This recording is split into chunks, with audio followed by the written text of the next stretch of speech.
તારીખ 14/7/1993 શ્રી સમયસાર ગાથા 201 અને 203 ઉપર પૂજ્યભાઈ શ્રી શશીભાઈનું હૈદરાબાદમાં પ્રવચન. સળંગ પ્રવચન નંબર 66. अपने परिणाम में होने वाले राग को, चाहे शुभ राग हो, शुभ राग को तो कोई अच्छा नहीं जानता, लेकिन शुभ राग को सभी संप्रदायों में अच्छा जानने में आया है. कोई भी जीव हो, भले ही वो जैन हो, सभी शास्त्र को डाला हो, व्यवहार चारित्र मैंने पंच महाव्रत समिति मुक्ति 28 नग्न दिगंबर होकर के जंगलवासी हुआ हो, सब आ जाता है. वो अपना शुभ राग को थोड़ा भी अच्छा जानता है, उसके किसी एक विभाग को भी, एक अंश को भी अच्छा जानता है, तो ऐसा समझ लेना कि उसने अपना आत्मा का स्वरूप नहीं जाना है. ऐसा क्यों कहा कि आत्मा का जो परमात्म स्वरूप मैंने मूल स्वरूप है, वो राग रहित वितराग परम पवित्र स्वरूप है. इसकी बराबरी में राग का कोई भी अंश मलिन ही है, दुख रूप ही है और आत्मस्वरूप से विरुद्ध है. बहुत गाथा में जो तीनों बात आती है, मलिनता, दुखरूपता और अपने स्वभाव से विरुद्धता. ऐसा होने से उन्हें अपना आत्मस्वरूप जाना ही नहीं. जिसने आत्मस्वरूप को जाना है वो उसके विरुद्ध स्वभाव वाले को अच्छा जाने, ये बात संभव होती नहीं है.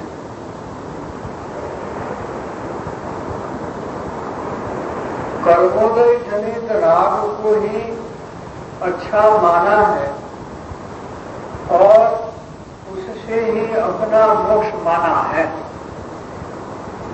उन्हें कर्मोदय जनित राग को कर्म के उदय में जुड़ा होने से ये राग होता है. शुभ राग हो, शुभ राग हो, कर्म के उदय के साथ आत्मा का परिणाम लगता है, जुड़ता है, तभी वो राग होता है. उसको अच्छा माना, इसका मतलब क्या हुआ कि उसको कल्याण का साधन माना, उसको धर्म माना, मोक्ष का साधन मान लिया है. इस प्रकार से अपना और पर का परमात्म स्वरूप नहीं जानता होने से वह जीव अजीव का परमात्म स्वरूप को भी जानता नहीं है. जो जीव अपना और पर का परमात्मा मैंने वास्तविक स्वरूप नहीं जानता है, तो मैं अपना स्वरूप तो जीव का स्वरूप है, तो जीव का स्वरूप भी नहीं जानता और वो अजीव का स्वरूप भी नहीं जानता. और जहाँ जीव और अजीव दो पदार्थ को ही नहीं जानता है, तो सम्यक दृष्टि कैसा, उसको धर्म का प्रारंभ का जो पहला गुण स्थान है, चतुर्थ गुण स्थान, कोई उसको नहीं है. तो कुछ भी शास्त्र कितना भी पढ़ा हो या दीक्षा भले ही ली हो, लेकिन उसको धर्म की शुरुआत भी नहीं हुई है. इसलिए रागी जीव सम्यक दृष्टि हो सकता नहीं. रागी मैंने राग को भला जानने वाला सम्यक दृष्टि हो सकता नहीं, ऐसा लेना. द्रव्यलिंगी शुद्धि निवास है जी, द्रव्यलिंगी शुद्धि निवास है. द्रव्यलिंगी शुद्धि निवास है. પછી ગોચાતો હોય કે સમ્યક દ્રષ્ટિ ન થયો હોય, સમ્યક સન્મુખ હોય તો પણ સમ્યક સન્મુખ હોય રાગને ભલો જાણતો નથી. એમાં એટલો ફેર પડે છે, એનો વર્ગ જુદો છે. सम्यक सन्मुख भले ही मिथ्या दृष्टि है, फिर भी उसका वर्ग कोई अलग है.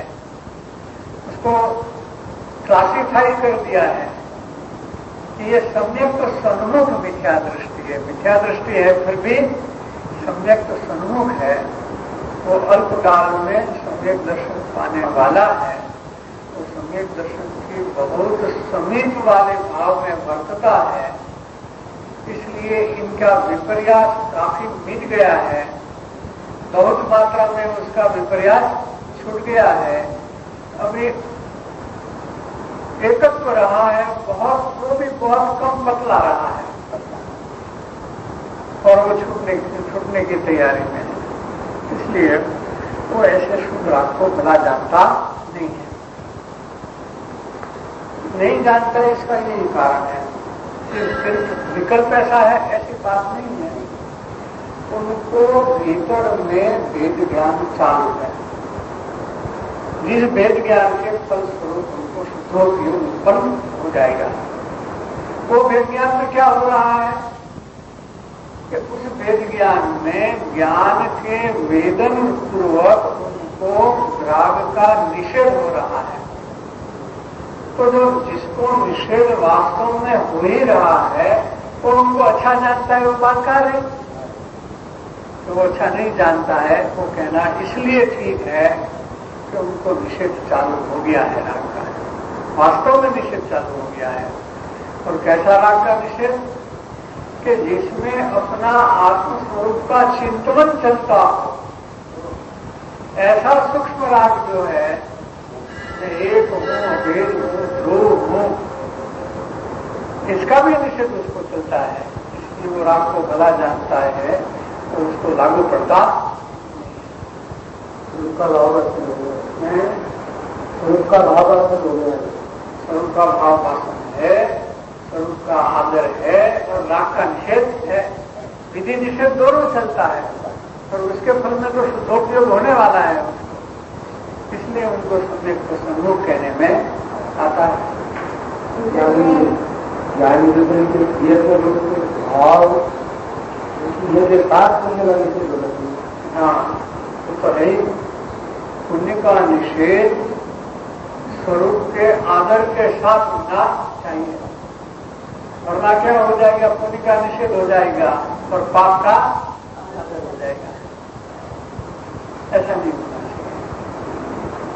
तो ऐसे तर्क करेंगे कि जहां तक हमको स्वभाव का आदर नहीं वर्तता है और पाप भी बहुत होता है, पुण्य भी होता है, तो हम पाप का निषेध करके पुण्य का आदर करें तो क्या तकलीफ है, क्या बराबर, कौन सी बात बराबर नहीं है। पुण्य का आदर करने लायक नहीं है यथार्थ प्रकार से, इतनी बात है। यथार्थ प्रकार से अनादर पुण्य का नहीं हो तो आदर कर ले, वो बात थोड़ी यथार्थ है क्या, कि ये बात तो अर्थार्थ है ही नहीं होवे तो यथार्थ होने का हमारा प्रयास चलना चाहिए, लेकिन हम उल्टा चल जाए तो बात तो करने लायक नहीं है। क्या बात है? अंदर में इतना राग का, सूक्ष्म राग का भी निषेध होता है, तो बाहर में इतना तीव्र राग में उसका भी निषेध चलता है। जब मंद राग का भी निषेध चलता है तो तीव्र राग का, स्थूल राग का तो निषेध चले ही चले, नहीं चले ऐसी बात हो ही नहीं सकती। तो निषेध होता तो हम इसमें जुड़ते ही नहीं है। निषेध होता है फिर भी भिन्न एकल को छूट करके भिन्नता नहीं हुई है तो उसका जुड़ा नहीं चाहते हुए भी हो जाता है। क्या नहीं चाहते हुए भी हो जाता है, करने का उत्साह नहीं है, करने का अभिप्राय नहीं है, लेकिन अपना इतना पुरुषार्थ नहीं है तो हो जाता है, तो बेबस हो जाता है, चाहते हैं और हो जाता है, ऐसी बात नहीं है। ऐसी बात है तो सम्यक दृष्टि को भी राग होता है। इसका मतलब ऐसा थोड़ा है वो राग को भला नहीं जानता तो क्यों करता है, कि इनको भी हो जाता है, वो करता नहीं है लेकिन हो जाता है, ऐसी बात है। अगर मुझे मंदिर में नहीं आना है तो मैं नहीं आती, मुझे नहीं आना है और मैं मंदिर में आ जाती, ऐसा कैसे होता है? मंदिर आना और आने का भाव का साथ ही निषेध होना, ये दोनों बात बनती है बीच में। क्या निषेध का जरा बहुत है? निषेध भी जरा बढ़ेगा, निषेध अच्छा मंदिर में बहुत बड़ा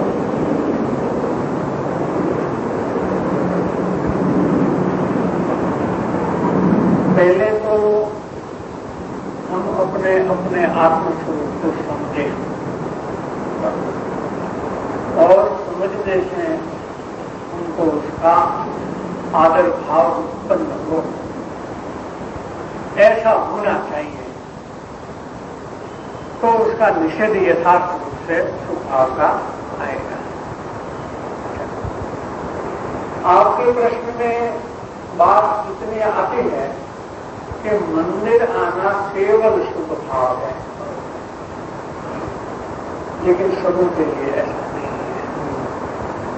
क्या मंदिर में जिस भगवान की मूर्ति विराजमान की है तो आत्मस्वरूप की मूर्ति है। नाम हम देते हैं कि ये सुंदर स्वामी है, ये महावीर स्वामी है, इसे कोई भी नाम दे देना कि ये शांतिनाथ भगवान है। वास्तव में वो हमारे आत्मस्वरूप की मूर्ति है। क्या है? तो हम हमारे स्वरूप को अधिक समीप होकर के देखने वास्ते मंदिर आते हैं, स्वीकार करने के लिए मंदिर। क्या बात है? तो आपके प्रश्न को तो पहले फाइनलाइज करें कि आपके प्रश्न में तो इतनी बात है कि जैसे हम अकेले शुभ भाव के लिए मंदिर आते हैं, तो ये मंदिर काय को आना उसी को ही नहीं समझते। मंदिर आने के पीछे क्या परमार्थ है, क्या रहस्य है, क्या मर्म है, उसको वो नहीं समझता, तो वो तो रूढ़िगत रूप से आएगा। उनके लिए मंदिर बनाया भी नहीं है, उनके लिए तो मंदिर नहीं बना है। उन लोगों ने मंदिर तो बनाया, भगवान का दर्शन तो करने लगे, लेकिन कैसे करना वो बात आज तक नहीं जानते। पहले तो भगवान का दर्शन कैसे करना, ये बात समझने के लिए या तो अभी विषयांतर हो जाएगा, इसलिए इस बात का ज्यादा मैं विस्तार नहीं करूंगा। लेकिन जिसको अच्छी तरह समझना हो तो गुरुदेव के अनुभव प्रकाश के प्रवचन जो है उसमें एक देव अधिकार लिखा है। क्या? ग्रंथ बिल्कुल अध्यात्म का अनुभव का ग्रंथ है, फिर भी दीपचंद जी साहब ने एक देव अधिकार करके छोटा सा प्रकरण लिखा है। उसका जो मुख्य बात है वो है कि वितराग देव को दर्शन करते वक्त वो अनंत स्वसंवेदन स्वरूप विराजमान है, मौजूद अपने सामने, तो हमको भी हमारा स्वसंवेदन का आविर्भाव होना चाहिए या स्मरण आना चाहिए। और जहां भी दूसरा पदार्थ में भी तीव्र कोई परिणाम होते हैं तो देखने वाले को उसकी असर आए बिना नहीं रहती। दृष्टांत रूप से देखें कि हम रास्ते में किसी एक प्राणी को, चाहे कुत्ता हो, गाय हो, कोई भी प्राणी हो, बहुत दुखी चिल्लाता हुआ देखें, उसको कोई दर्द हो गया हो, माथा पड़ गया हो, उसमें कीड़ा पड़ गया हो, चिल्लाता हुआ देखो, देखकर उसमें क्या होगा? सामने थोड़ा हो जाएगा, बहुत दुखी है बेचारा, देखो क्या हाल होता है इसकी। तो देखने वाले को दुख हो जाता, कोई सगा संबंधी नहीं है, सगा संबंधी हो तो बहुत दुख हो जाए ममत्व के कारण। लेकिन कुछ संबंध नहीं होने पर भी तीव्र दुखी को देखकर अगर कुछ होता है तो तीव्र स्वसंवेदन, अनंत स्वसंवेदन वाले को देखकर क्या स्वसंवेदन का हमको आविर्भाव नहीं होगा? क्या यही मकसद है मंदिर बनाने का। इसके पीछे यही कोई रहस्य है, उसी प्रकार का है। वैसा सिर्फ आना, ऐसा करके चला जाना, इसके लिए मंदिर नहीं बनाया। मंदिर तो इसलिए आते हैं हमारा स्वरूप को हमारा संवेदन को उजागर करने के लिए, जागृत करने के लिए, अभिभूत करने के लिए ये मंदिर का निमित्त है, केवल स्वभाव के लिए नहीं है। तो प्रश्न तो बराबर निकालना, उसमें कोई आपत्ति नहीं है। कहां से कहीं कौन बात निकल जाएगी क्या पता है, दर्शन किस तरह से करना है।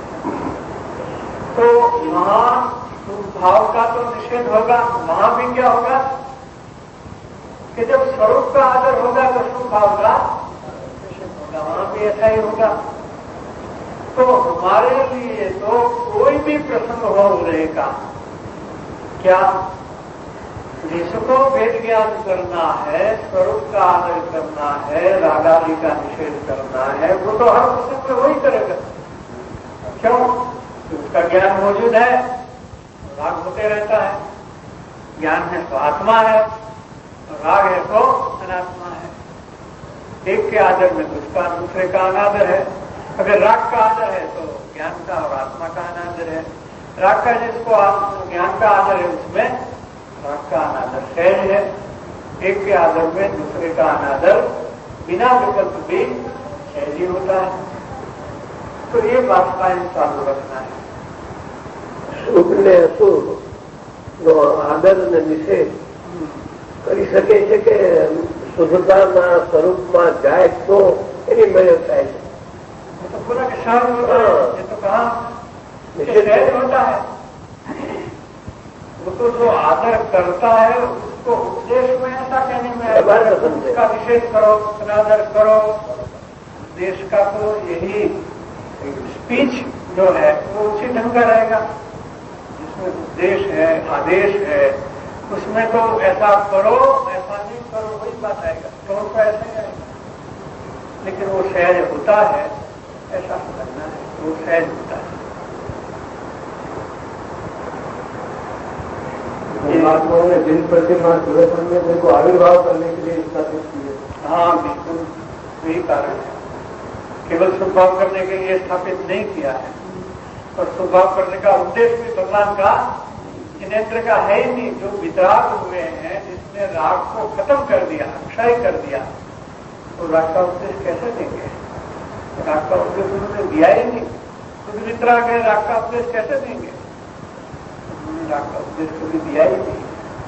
उसका उद्देश्य अगर हमें दर्शन करना है तो हमें भी वितरागता ही प्रकट करनी होगी और राग का निषेध करना ही होगा, तभी वितरागता उत्पन्न होगी।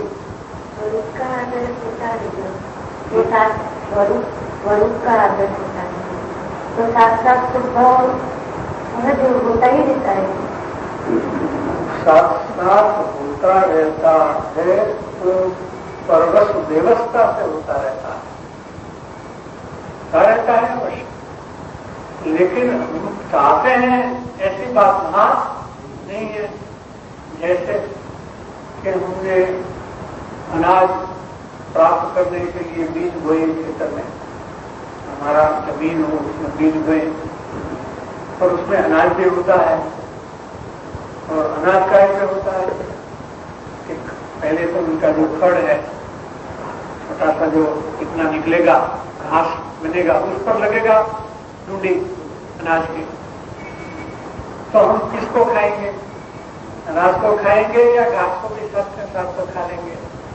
कि घास को काट करके फेंक देंगे। अगर खाएंगे तो कोई ऐसा कहेगा कि ये तो तिरिंद लोग खाते हैं, मनुष्य लोग तो खाते नहीं, आप तिरिंद बन गए क्या? ऐसा कहेंगे। तो ये तिरिंद को खाने लायक है, वो पुण्य अज्ञानियों को करने लायक है, ज्ञानियों को करने लायक नहीं होता। ये तो चलता है, जैसे कि टेप पे वो तो चलता है। ये दुख का बीज है, दुख का वृक्ष इसमें से फूलेगा फूलेगा, तुम उसकी तृष्णा को छोड़ो। सुबह सुबह रोज प्रवचन चल रहा है गुरुदेव का, प्रवचन सार में से। तो ऐसे अनाज के साथ सहज घास होता है, फिर भी मनुष्य है वो घास फूस खाते नहीं, उसको फेंक देते, क्योंकि उसके खाने लायक वो चीज नहीं है।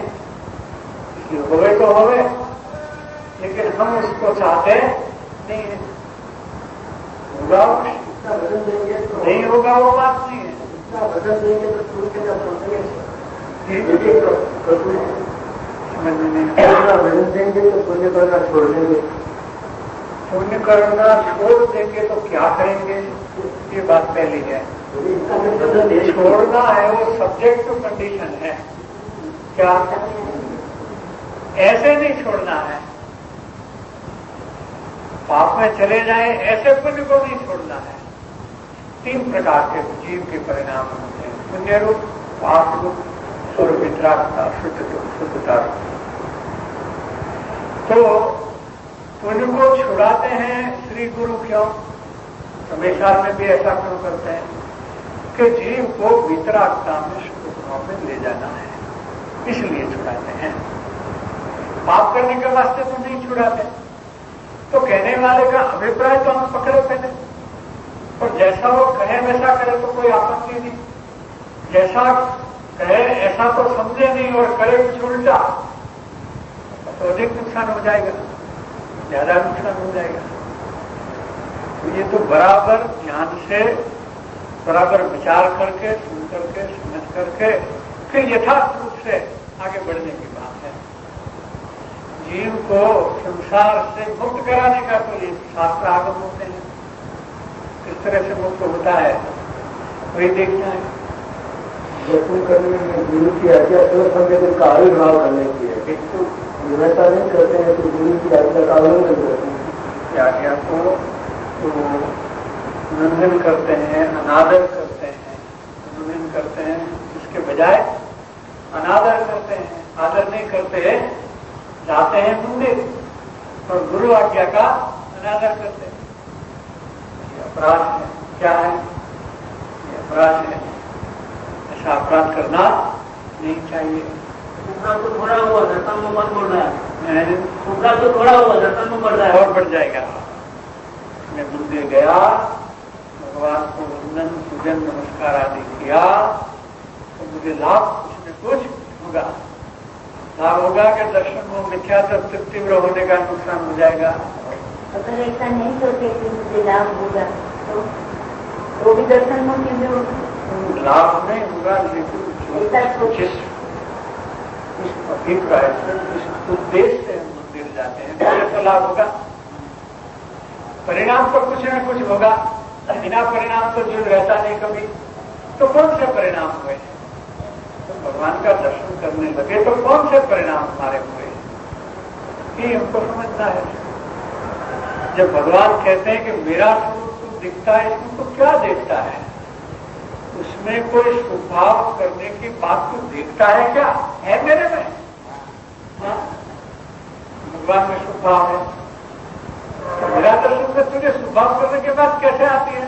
कहां से सीखता हो, कैसे समझता हो? हमको आश्चर्य लगता है। जैसे कोई हमारे दुकान पर आए, आपका इलेक्ट्रॉनिक का है, और बोले कि हमको 2 रुपया का सब्जी दे दो, क्या मिले? हैं? कि हमको भाजी लेना है। आप कहेंगे भाई भाजी वाले का ये दुकान नहीं है, अगर भाजी नहीं तो भुजिया दे दो, क्योंकि भाजी में नहीं मिलेगी और भुजिया भी इधर नहीं मिलेगा, हमारे दुकान में वो चीज ही नहीं है। ऐसे वितराग के मंदिर में राग है ही नहीं, इनकी दुकान में वो चीज बिकती नहीं, मिलती नहीं। हम तो उठाओ भी रहे, दूसरी जगह से उठा लेते हैं शिवराग को। ऐसी बात हो गई। ऐसी ये दूसरी वितराग की दुकान है, वितराग का मंदिर है वो, वितराग की दुकान है। तुम्हें स्वभाव करना है तो जगत में बहुत मंदिर पड़े हैं, तिरुपति जैसे बड़े बड़े थे, चले जाना अन्य मत में। अगर तुझे स्वभाव ही करना है तो स्वभाव के लिए तो मंदिर, मस्जिद, गुरुद्वारा बहुत है, लोग जाते हैं वहां। वितराग के मंदिर में शुभराग करने की बात है ही नहीं, ऐसी बात है। मंदिर आए और सद्भाव की भावना न हो तो समझ ही लेना कि वो शुभराग की भावना होगी। और अगर सद्भाव की हो तो मेरे ख्याल से तो और मुमुक्षु सद्भाव की भावना करें। अच्छी बात, उसी की बात है। अगर हम ऐसे करते हैं ठीक बात है। सत्कार करने योग्य है, आदर करने योग्य है स्वभाव। तो संकेत हो जाएगा ना, तो भाव से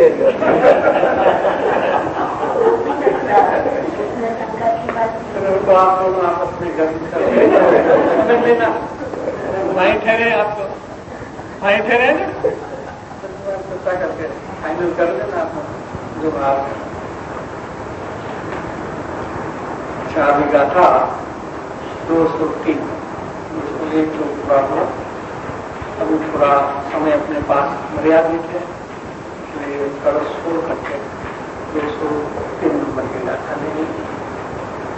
अब पूछते हैं कि ये गुरुदेव यह कुछ कैसा है? क्या पूछा शिष्य ने? क्या पूछा? तो बाप बीच में आ जाएगा, वो होता ही रहेगा, करना ही पड़ेगा, इसको क्यों छोड़े? ऐसा बात नहीं पूछा। ये हमेशा सुनने वाला शिष्य ऐसा होता है। आत्मस्वरूप कैसा है, आत्मस्वरूप को मैं कैसे अनुभव करूं, आप उसको दिखाइए, उसका अनुभव करने का पद्धति दिखाइए, ये विधि दिखाइए हमको। हमको यही विधि देखना है, स्वभाव की विधि हमको देखना नहीं है। प्रश्न ही ऐसा निकलता है। आदमी दस्वभावे अपदेव भूतुंड भिन्न नियतम क्षीरम एकम इमं भावम कुलत्मंतम सहावेन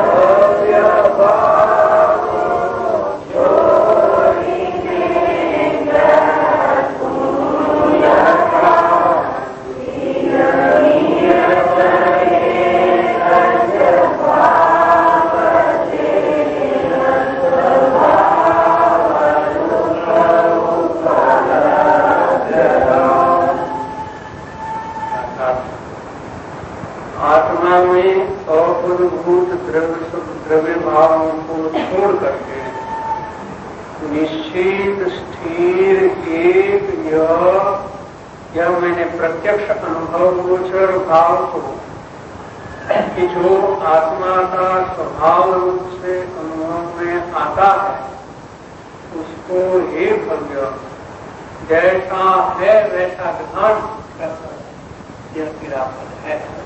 क्या उत्तर दिया गुरु महाराज ने? गुरुदेव को प्रश्न किया तो उन्होंने उत्तर दिया कि भैया आत्मा में जिसका स्थान ही नहीं, जैसे भगवान में शुभाशुभ भाव का कोई स्थान नहीं, वैसे हमारी आत्मा में भी कोई शुभाशुभ भाव का स्थान है ही नहीं। देखिए, जीव अज्ञानी होते हुए भी इनका जो राग भाव है वो ज्ञान में एक कभी हुआ नहीं।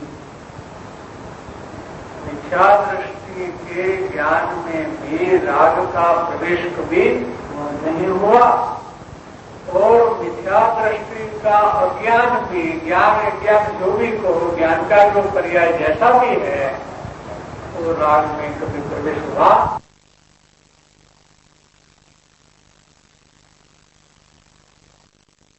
परमाणु में भी आत्मा नहीं, आप शरीर के एक परमाणु में आत्मा नहीं है। लोग ऐसे कहते हैं ये तो सजीवन शरीर है। जो सजीवन शरीर नहीं होता उसको मुर्दा बोला जाता है। वास्तव में शरीर सजीवन नहीं है, तो सजीवन मूर्ति जो आत्मा है उसका उसे संयोग है बगल में। शरीर कभी सजीवन हो सकता नहीं है, वो तो मुर्दा ही मुर्दा रहता है। संयोग है तब भी मुर्दा है, और जीव का वियोग हो जाए तब भी मुर्दा ही मुर्दा है, क्योंकि उसमें जीवन हो सकता नहीं है कभी। इसलिए वो द्रव्य जो उद्गल द्रव्य है, अनात्म द्रव्य है, और भाव मैंने शुभाशुभ भाव जो अनात्म भाव है उसको छोड़ करके मतलब उसमें अपनत्व छोड़ करके, वैसे तो वो जो है सो है, लेकिन भ्रांति से इस जीव अपनत्व कर लेता है तो उसको ग्रहण किया ऐसा कहने में आया है, ग्रहण नहीं होते हुए भी। उसको छोड़ करके निश्चित मैंने नियत मैंने जिसमें कभी फेरफार नहीं होता है, ऐसा एक रूप कोई काल में जिस स्वरूप में कोई फेरफार नहीं होता, वैसा का वैसा रहता है। ऐसा निश्चित और स्थिर मैंने चलायमान चंचल नहीं हो, ऐसा स्थिर स्वभाव, अविचलित स्वभाव, जो कभी स्वभाव से च्युत नहीं होता है, ऐसा जो स्वरूप है। और एक है जिसमें भेद का द्वैत भी जिसमें नहीं है। एक शब्द का भिन्न आगम में भिन्न भिन्न भाव निकाले हैं आचार्यों ने और ज्ञानियों ने।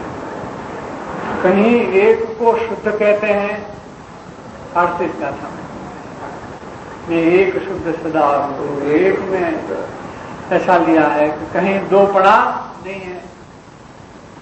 एक का शुद्ध भी होता है, अभेद भी होता है, अखंड भी होता है, अद्वैत भी होता है। ऐसे अनेक प्रकार के जो आत्मा की विशेषताएं हैं वो एक शब्द के माध्यम से दर्शाने में आती है। मैं एक हूं और इमम मैंने प्रत्यक्ष हूं, ये बहुत बड़ी बात है। मैं अपने स्वरूप से प्रत्यक्ष हूं, उतना ही नहीं अनंत प्रत्यक्ष हूं। कैसा हूं? अनंत प्रत्यक्ष हूं। सोनागिर में चला था, अब थे सोनागिर में, सोनागिर में शिविर अपनी थी अभी, तो वहां नियम सार के 11-12 गाथा दिया शिविर में। वहां जो बगल में अपना ग्वालियर सिटी है, सोनागिर से 70-75 किलोमीटर पर ग्वालियर सिटी जो है, वहां जो अपना मंडल है, गुरुदेव के अनुयायी लोग जो है अध्यात्म प्रियता बहुत रखते हैं। उन लोगों को नियम सार बहुत बेचता है। उनको पूछे कि क्या स्वाध्याय करेंगे तो नियम सार की गाथा देंगे। बहुत रुचि बहुत में अच्छी रुचि रखते हैं। तो नियम सार की 11-12 गाथा लिया। ऐसे दोनों गाथा साथ में है और दोनों गाथा में ज्ञान के भेद प्रभेद दर्शाए हैं मुख्यतया। लेकिन साथ साथ आचार्य महाराज का जो कहने का अभिप्राय है वो ज्ञान के भेद प्रभेद को कहने का नहीं है। तो 5 और 3 8 भेद कहे, 5 सम्यक ज्ञान के और 3 मिथ्या ज्ञान के। 8 भेद कह करके कहा कि किंतु एक जो 9वां सहज ज्ञान है, क्या कहा? एक 9वां विज्ञान है। ये 8 तो पर्याय का विषय है, लेकिन 9वां जो परम पारिणामिक भाव स्वरूप सहज ज्ञान है उसको कारण ज्ञान कहा। वहां कौन सा कहा? सहज कारण ज्ञान कहा। वो कैसा है कि सहज प्रत्यक्ष है, अनंत प्रत्यक्ष है।